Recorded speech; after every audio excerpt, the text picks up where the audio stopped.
there's so much out there about like self-care. Like I don't raise your hand if you don't know we're supposed to be taking care of ourselves. Like, right? We all know that we're supposed to take care of ourselves, but when people say, self-care, what immediately comes to your mind, Katie? Bubble bath, eye mask, massage. Hair done, Hair nails done. Yeah. done, massage, right? Like all these Mhm. things that cost money. Right. Yeah. Right. So if you are in a position where you don't have extra money to spend, now that's an excuse to not take care of yourself Mm. when it's really not, because those are just some examples of taking care of the physical part of you. But if your love language is words of affirmation, then taking care of yourself and applying some self-care could be looking in the mirror and saying, I really, really love you. You kick ass. What's up, you beautiful beasts? I'm Katie. I'm on a mission to help humans become their favorite versions of themselves and to strive for overall health by healing their relationship to food and exercise, healing their relationship to their body, and most importantly, healing their relationship to themselves, all without ever having to step on a scale. I have had the privilege to talk to all kinds of different humans who have been through a plethora of experiences just being a human and existing. I believe that every single time someone shares their story, at least one person listening will learn from it, be inspired by it, and maybe, just maybe, even change the entire direction of their life. These are the stories of humans unveiling their beautiful beast. Keep listening. This is the Unveiling the Beast podcast.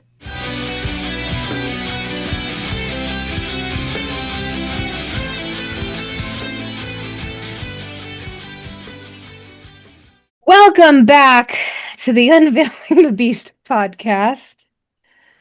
Beautiful beasts, I am back again with Alysia Lyons. I was just telling her that I feel like this is her fourth time, but it's only her third time.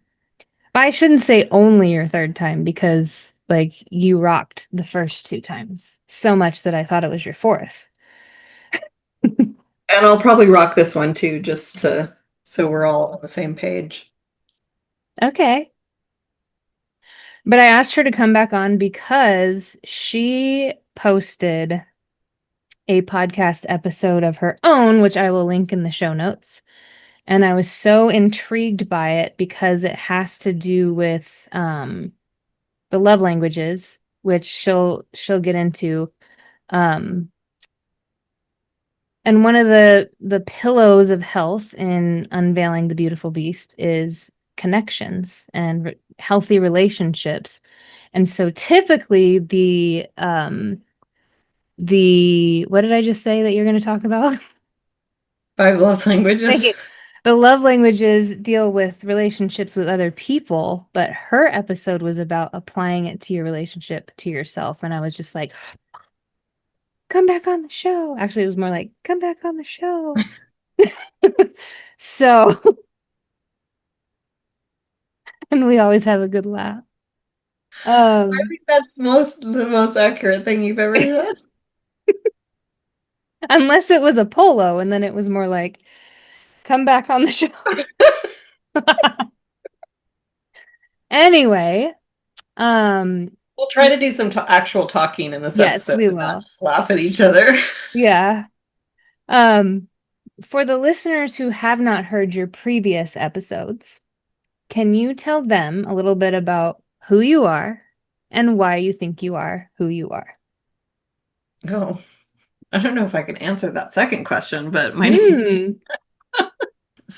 name is Alysia Lyons, and I work with busy moms to help them release guilt and overwhelm without adding more to their to-do list because we are busy enough as it is. Yes. Yes. And I love that you answered what you do, but who is Alicia Lyons? And I'm asking you that because we're friends and like I wouldn't normally like bombard a guest like that, but who's Alicia? Who is Alicia? That's a great question. I learn more and more about who Alicia is on a daily basis through fun tools like human design, which I'm teaching Katie about who she is through her human design. He's not lying. Um, and I'm someone who just loves to learn various different ways of helping people because you never know what's gonna resonate and different things light me up at different times. And so um, that's who I am. I'm a manifesting generator, which means that I can learn many different things and skip steps and arrive at the place that you're supposed to arrive, which is Mm, awesome. Katie's a manifesting generator as well, in case you were wondering. yes. And I love that we are friends because I can say this woman is a fireball. And because we go back and forth, not always daily, but sometimes it's daily, like she'll just be like, "Hey, I have this idea." Da da da da da. And I'm like, "Whoa, dude." So like, I don't know, that just made me think of that because you're just like learn, learn, learn, idea, idea, idea, and then you Aliciafy. Is that a word? It is now. Yeah, Aliciafy. I remember one day, I don't it was after a coaching being coached by someone and I was like, "Oh my gosh, I'm Alysia Unleashed." And I was forever using that and then immediately forgot that it existed. And so the person that I said it to was like, "Remember Alysia Unleashed?" And I was like, "Oh, I do. I forgot about it." But this is Alysia Unleashed, so you guys get to be introduced to her. Yay, I'm gonna insert applause right here. Yay. Um, so tell me, give me a little review session Session. of the five love languages, or rather than a review session for me, tell the listeners who are like, what is this thing that you're talking about? The love languages? Like, so what is that? Yeah, so I think his name is Dr. Gary Chapman.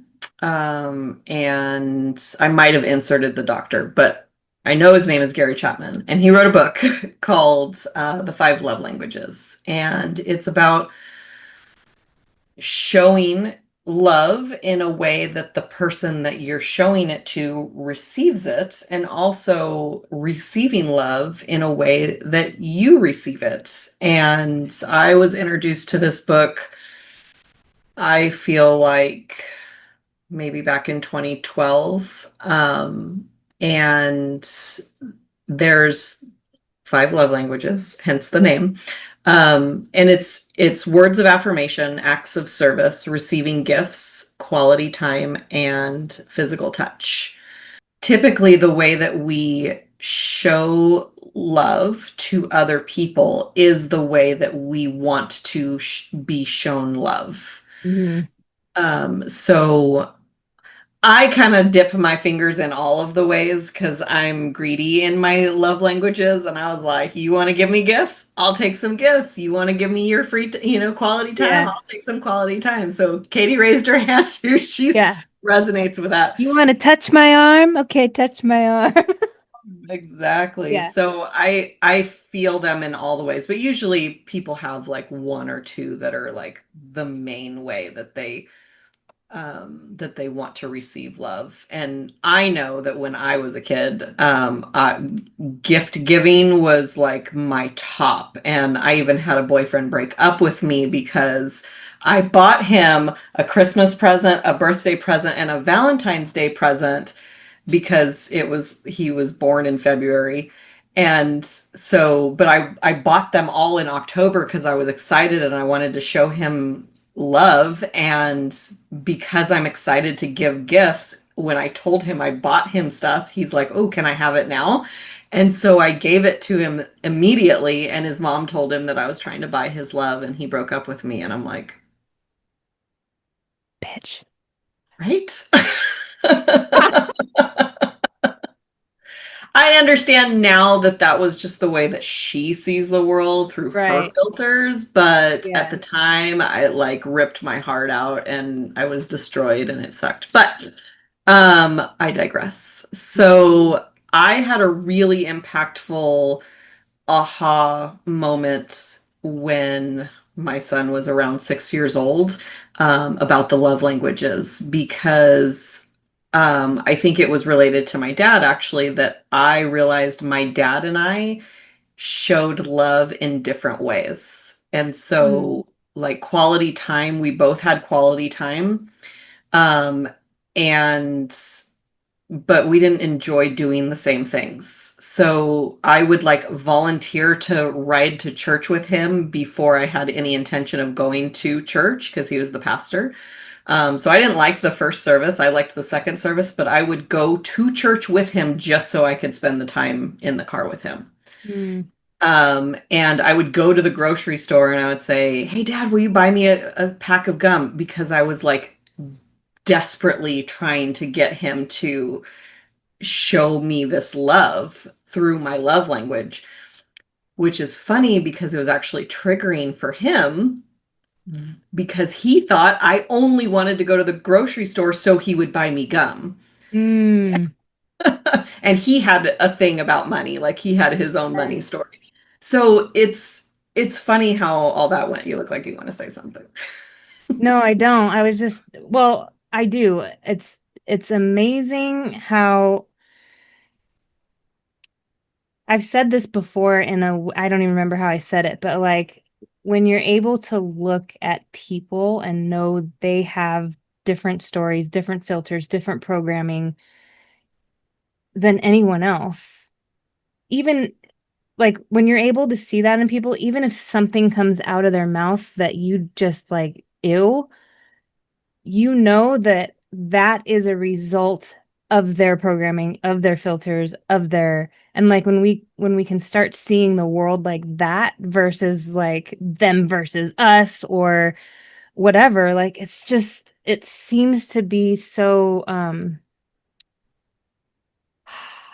the word coming to me is freeing Yeah. and like less defensive, I guess. Does that make sense? Yeah, and also I remember our coach, I'm sure you've mentioned him on the podcast, That but I one guy, I remember think his name is Sean Sean, maybe Smythe. something like that. Um, and he at one there was one point where he was talking in our coaching program about just you don't have to know somebody's story to know that there's pain in their story. And if you can just see them as this little child who's hurting, Yeah. you don't have to know the story. You just know that there is one. And I was so triggered in that moment that I unmuted my mic and I said, "Can I cuss on your podcast?" Fuck yeah. I was, I unmuted my mic and I was like, "Fuck his pain." I was so pissed. Oh, yeah. But I did get to that point where I was able to see this person for their pain. Like, and I was Yeah. like, he really is just this sad little boy who wants his dad's attention. Yeah. I can resonate with that. And I do want to clarify for the listeners that I'm not saying that because of our programming, it's okay to treat people badly or I'm not saying that excuses behaviors or hurtful things they say, but it helps you understand that they didn't just pull that out of thin air. It comes from somewhere. Just like things that you say come from somewhere.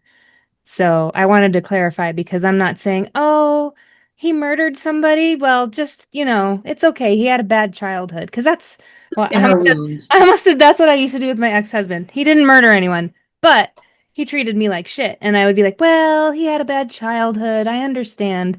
No, it doesn't give you an excuse. It just gives you understanding. And I think what it also gives you is a way to see their behavior as it's not about you, Right. too. Like the way your husband, ex-husband treated you is about him and his upbringing. It's not because Yeah. you're a weakling or because you deserved how he treated you. It's because that's the product of his programming and his upbringing.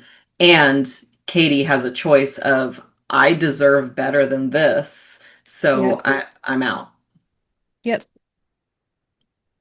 So back to So, me. No. yes, back to you. That was a very good dig digression of the five love languages. Yes, Back to the and show. back to the show. Thank you for for participating in our interlude. Yeah. Um, back to your previously scheduled program. So when I had this awareness with my dad, I immediately applied it to my son, and he's 6 years old, so he doesn't know what the love languages are. But I used language that I knew he would understand, and I said, "What does mommy do that makes you feel the most loved?" Because, like I said, I work with moms and helping relieve guilt and overwhelm. And one of the things that we do because of our guilt is we overperform to show our children that we love them. And here we are, in this case, doing acts of service when they don't give a shit about acts of service. My son wanted me to snuggle him. Mm, And that was the thing that I was doing the least, partly because of my guilt, because he would come and snuggle me and I'd be like, oh, got to push him away because he's going to hurt me someday. So that's a whole nother story. yeah. You can watch the previous Yeah, I think episodes. you talked about it in episode one. So yeah. Yeah. Well, yeah. I'll link it in the notes. Yeah. Yeah. So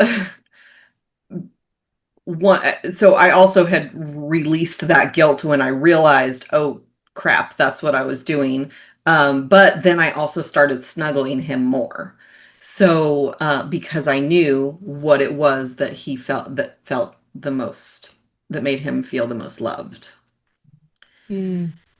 So then the way that I started this podcast episode to talk about applying the five love languages to yourself is I had a client who was speaking really negatively to herself, and somehow the five love languages came up, and I was like, well, it's set, and she goes, yeah, I think mine is words of affirmation, and I was like, interesting, and you're talking really hard down to yourself, so is that showing yourself love?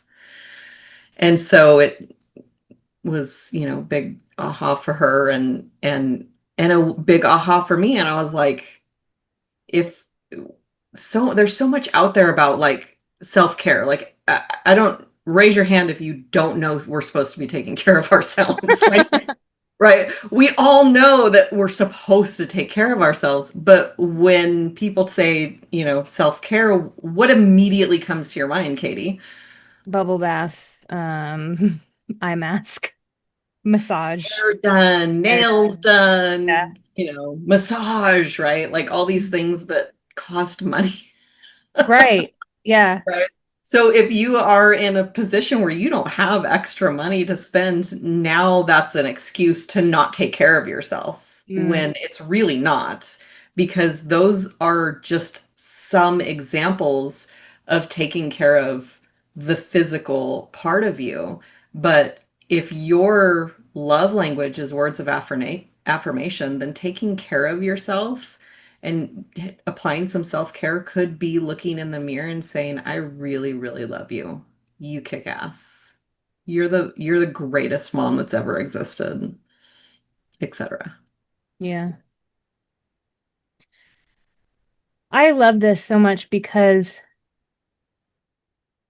like circling it back to unveiling the beast, like we've got the sleep piece, we've got healing, we've got food, we've got movement, all of the above, and all of these are in an attempt to heal your relationship to yourself. And so when I heard your episode and I was like, this is like self-care on a different level, like applying the relationship piece to the relationship to yourself. So I Because love you're it. the only person that you're going to be in a relationship with for your entire life. Yep. It is the number one most important relationship. Yeah.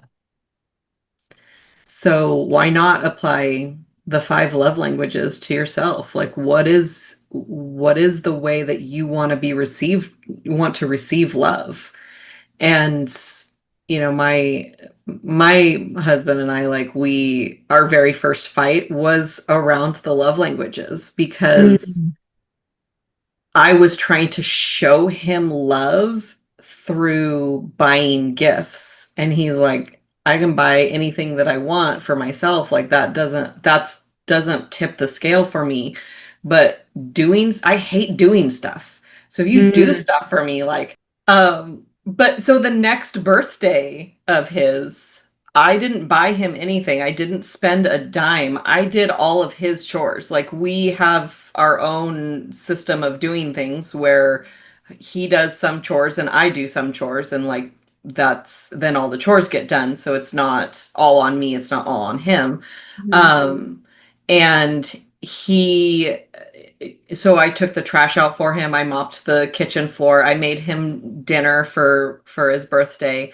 And he was like, "This is the best birthday that I've ever had." So Mm. the love languages really is a game changer in relationships. And like we said, your relationship with yourself is the only one that you're going to have for life. And how you feel about yourself is going to impact how you treat other people.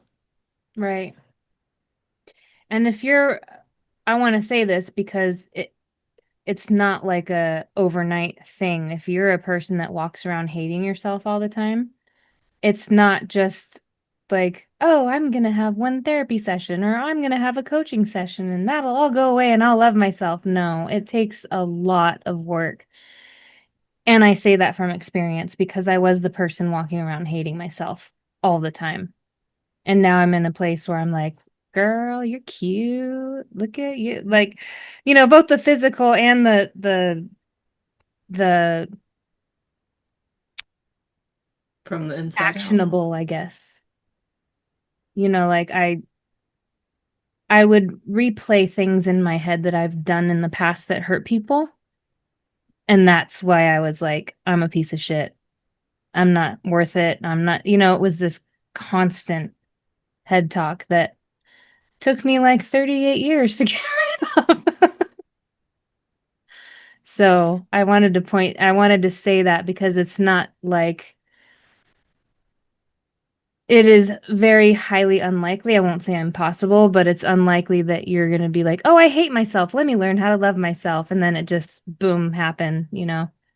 So there's that. Yeah, I think that those things that you mentioned, therapy, coaching, etc., are great jumping off points though, because it's not like a light switch where you just flick it on and now, ta-da, I love myself. I'm Right. amazing. Um, but it it can go faster with a coach or a therapist. It is a lot harder to do it on our own. Yes. Um, and there's, you know, one of the modalities that I learned that to help other people is emotional freedom technique, EFT, or some people know it as tapping. And that is another way where you can learn to rewire the brain toward self-love.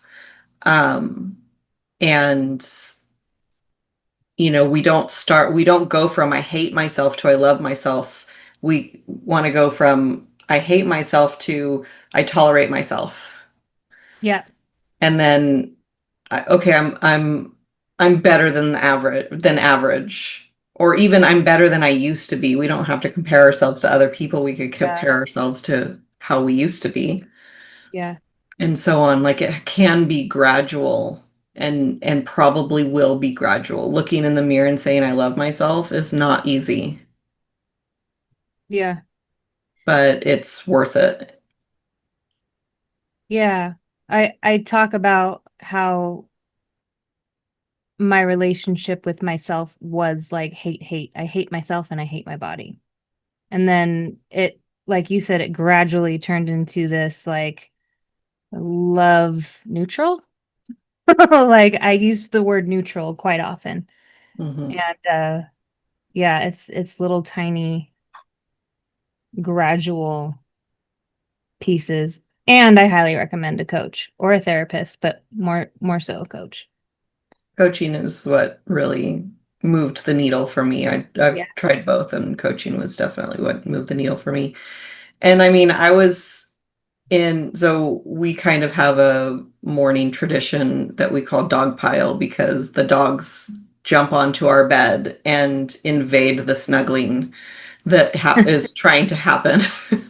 And, and we have one dog that's more jealous of the other dog.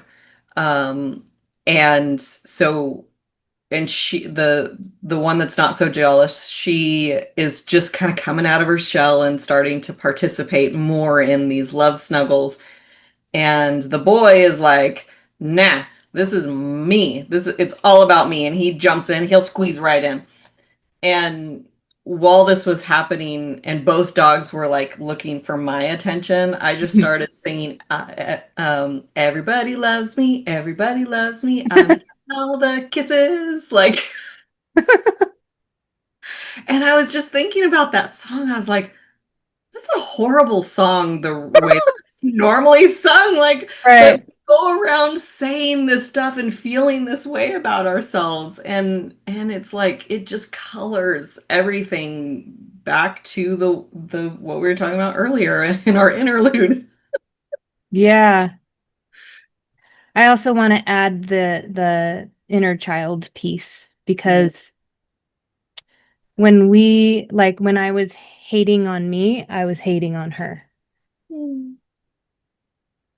She's wearing black too. But Of course. if you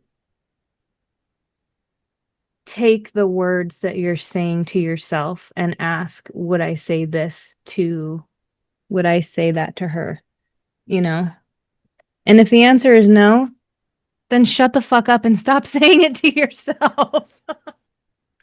Well, Katie showed her inner child, so this is the only one that I have is so Oh, that I I don't even love know it. what's Look at us coaches having pictures of our little selves on our desk. right, and some kind of like hot air balloon. I don't know. Oh my gosh, that's funny. And nobody alive today would know. Yeah. That'll be a mystery that I get to take to my grave. Who freaking knows? Well, I have one more question for you, Okay. and you've answered it twice, but you've never heard me ask it this way. Are you ready? I'm anxiously waiting with bated breath. If everyone in the entire world stopped what they were doing and looked at you and said, Alysia, please give me some advice, what would you say? That would be awkward. It's a vision. Oh my goodness. Just along the lines of this is like really is get support because there's not a super duper successful person out there that doesn't have support. Yeah. There are no self-made millionaires. There are people who supported that person behind the scenes the whole way. It's not possible to do it all on your own. And who would want to? Like, we're supposed to be in community. Like, people are awesome. And believe me, I'm done peopling sometimes. Like, there's days where I'm like, I don't want to be around people anymore. She's not lying. It happened the other day. I was like, okay, I'm done with the peopling part of today. Good night. Mhm. um, But if you have a goal that's important to you, get support inside of that goal. And if that means if your goal is self-love, there's no better support um, than a coach. And that was it. I said but that was it. Okay. Beautiful beasts. Alysia Lyons, signing off. Until next time.